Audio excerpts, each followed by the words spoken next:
Shelter and food, the most basic needs. Joining us live from New York to talk about those dire situations going on in the Philippines, Bettina Luescher with the United Nations World Food Program. You just heard Barnaby Lowe's story. He closes it with these images of these children clutching, trying to get food and water. Such a great need there. What do you think when you hear these reports? Yeah, we have mobilized the world. You know, when nature strikes like it does here, everybody has to step up and help the Philippine people. The World Food Program on Wednesday today brought in food for 50,000 people that we gave to the people together with the Philippine government. We brought in another shipment of high energy biscuits. Those are these little cookies that people can eat. You don't need to cook anything. And then people can survive. I think the situation is incredibly difficult on the ground. We are supporting the Philippine government in their aid operations. We flew in from all over the world on behalf of the international community aid material like shelters, like mobile storage boxes and other things. And I think help is on the way, but it's also very difficult for the people on the ground. Our hearts go out to them, and our people are working around the clock to help end this misery. And you talk about the difficulty. We always hear about logistics. It always seems to be a problem after a disaster of this scope. And I've heard this week, you know, airport runways are out, roads are out. We've heard the same sorts of things after disasters in Haiti, Katrina, all of that. What can be done about that? What's being done to address that issue? Because the clock is ticking. Exactly, you're so right. Right now, the airport is only accessible by military planes. The Philippine government has two. Other nations are sending military planes in, and we used military planes of the government today to bring our aid in. But we're also looking for aid routes in from other sides. We have trucks with 500 tons of rice that are on the way. We will bring them via land and then put them on ships, barges and other things to get to Tacloban. And we will continue to look for other ways. But the important thing is also on the situation on the ground. It's still so unbelievably difficult. The World Food Program is also bringing in things like generators, IT equipment. Our colleagues are experts for the setting up an IT and telecom system for the whole humanitarian community because it's so hard to communicate on the ground. And so I think aid is on the way, but this is a very, very complex situation.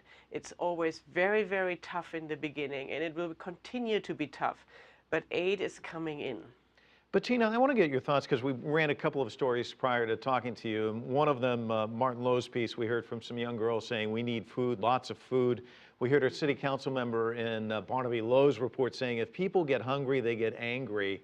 What comes to mind when you hear those kinds of statements, and how does your mind start thinking when you hear those sorts of things?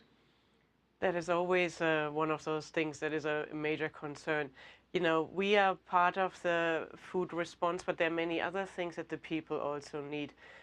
Water and hygiene, the fear about illnesses, waterborne illnesses, those are other big, big issues that have to be dealt with. And you also need, in order for the aid to properly be distributed, you need to set up warehouses. So all of these things are necessary so that a good, big response is possible. We are scaling up and want to eventually reach 2.5 million people with food assistance. And, you know, that is a huge, huge task. And it's very important that we get the military helicopters, ships, and other things running so that the aid can get to the people. We need the funding for this. But right now also it is very tough on the ground. These first days are always hard. I was part of the first response team in the tsunami region in Indonesia, in the epicenter there. It is very tough, but eventually the aid machinery will start rolling. Bettina, we've got about a minute left, and I want to ask you about that. You mentioned the tsunami, we've seen Haiti, we've seen all of these natural disasters.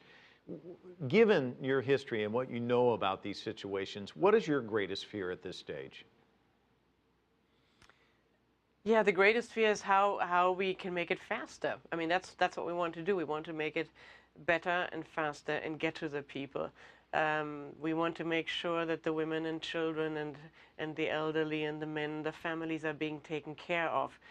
These are, you know, you're talking to me. I'm in the city of New York City, just 20 blocks away or 50 blocks away from where I am. People died when the hurricane hit. You know, it doesn't matter whether you are in a rich city or if you are in a village somewhere on the ocean land. When nature strikes, people suffer. And I think the world is responding and trying to do everything to help the Philippine government in partnerships with the whole international community so we can reach those people. That's what we are concerned with. That's what we are working for around the clock. And it's going to be tough, but I know that we have some of the best people in the world on the ground directing this, working on this, and I think hopefully will soon, you know, things will start to improve. They become better every day, but it is hard to watch because people are suffering. Bettina Luescher joining us from New York. Thanks so much.